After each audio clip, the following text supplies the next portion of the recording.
Bom, e como a gente sabe, as tecnologias mudam o tempo inteiro. Mas o que se mantém na base do projeto pedagógico para que sempre haja essa apropriação crítica e consciente das tecnologias? A primeira coisa, acredito que é a gente pensar as tecnologias, entender que elas mudam, né? Acho que já está na hora da gente perceber que o tempo todo, mesmo que você tenha um determinado aplicativo, a nova versão dele às vezes muda totalmente a lógica, não é nem de um fabricante para outro, às vezes é de um mesmo fabricante, né? Celular a mesma coisa. Cada celular que a gente adquire, você tem que meio que reaprender um pouco, né? Às vezes muda bastante de um para o outro e a gente consegue lidar com isso. Agora na escola às vezes a sensação que dá é que, não, é um novo recurso, então agora a gente vai ter que aprender a usar, isso leva um tempo e aí demora para chegar nos alunos. Isso quando os alunos já não chegam para a escola, porque já estão utilizando e compartilham com os outros, né? Então, tudo está baseado, na verdade, nos nossos interesses, né? Seja interesse como educador, como adulto, ou como pessoa comum, ou dos alunos que acabam utilizando, enfim.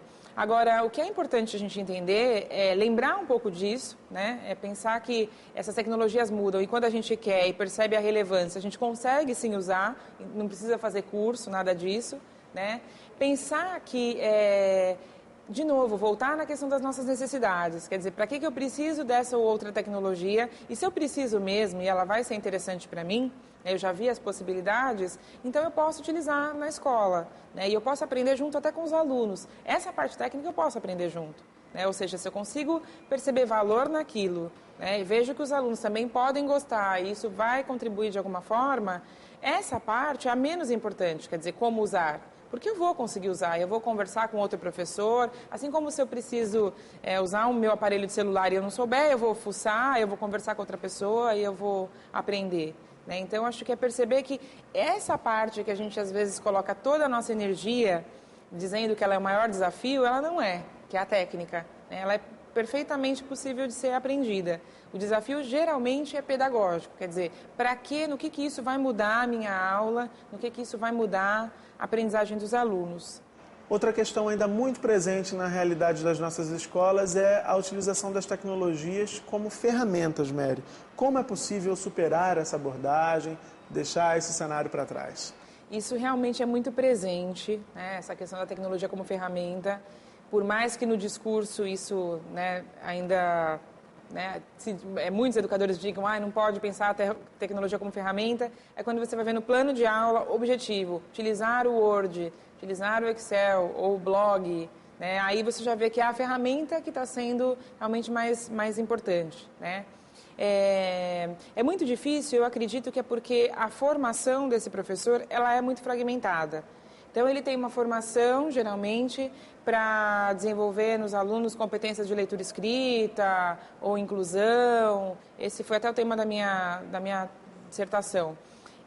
E depois ele tem um curso que geralmente, às vezes, é chamado inclusive de informática ou informática educativa. E nesse curso ele aprende a usar o blog na educação, usar o Word, ou usar o Scratch, ou usar redes sociais, ou enfim, o foco é a tecnologia ou o serviço que existe e que às vezes é visto como inovador, porque é o último que tem sido usado na educação. Então isso tudo é muito separado.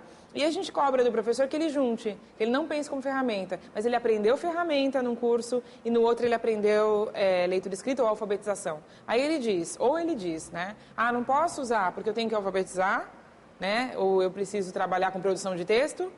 E depois ele separa isso e num outro momento ele vai usar um blog. Ele não consegue pensar que ele pode fazer as duas coisas juntas, né? Então eu acredito que isso é um problema ainda na formação, né? O ideal dos mundos é que a gente conseguisse trazer essas tecnologias para todas as formações. Já que ela é um importante recurso de aprendizagem, né, ela podia estar inserida em qualquer oficina que se faça pensando na melhoria da aprendizagem de matemática, de português ou de projetos interdisciplinares, ou quando a gente fala em inclusão, já pensar como é que essas tecnologias podem facilitar as aprendizagens das crianças, né, com toda a sua diversidade. Então, acho que falta um pouco dissolver isso na formação.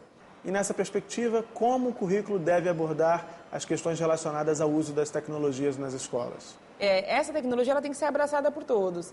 E isso é um movimento que não é de repente. né? Eu acredito que é essa articulação que tem que acontecer. Se for dentro da secretaria, essas equipes precisam construir algumas coisas juntas, que seja um material, que seja uma proposta de formação, com o objetivo do currículo em que as tecnologias sejam utilizadas e não de uma forma separada.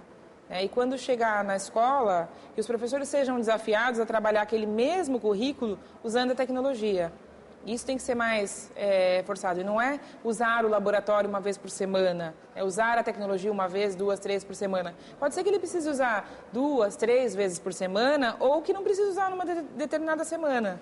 Né? Ele tem essa liberdade. Por quê? Porque ele está focado nos objetivos do próprio currículo e não na tecnologia. Senão ele vai usar, porque usar é fácil, né? Se a gente não considerar a qualidade do uso, usar é fácil. Né? Ele pode colocar os alunos num site de jogos, ele pode orientar a produção de um blog qualquer, mas nada disso vai ter sentido. Agora, se ele pensar o currículo antes e pensar como é que essa tecnologia vai fazer realmente a diferença, né? E usar a tecnologia de um jeito que ele não usaria fazendo outra coisa, né? Ou seja, faz diferença eu produzir um texto usando o computador, fazer uma revisão de texto, isso faz mais diferença do que da forma como eu fazia antes. Se não fizer diferença, eu preciso rever, né? Preciso usar quando realmente vai contribuir. Né?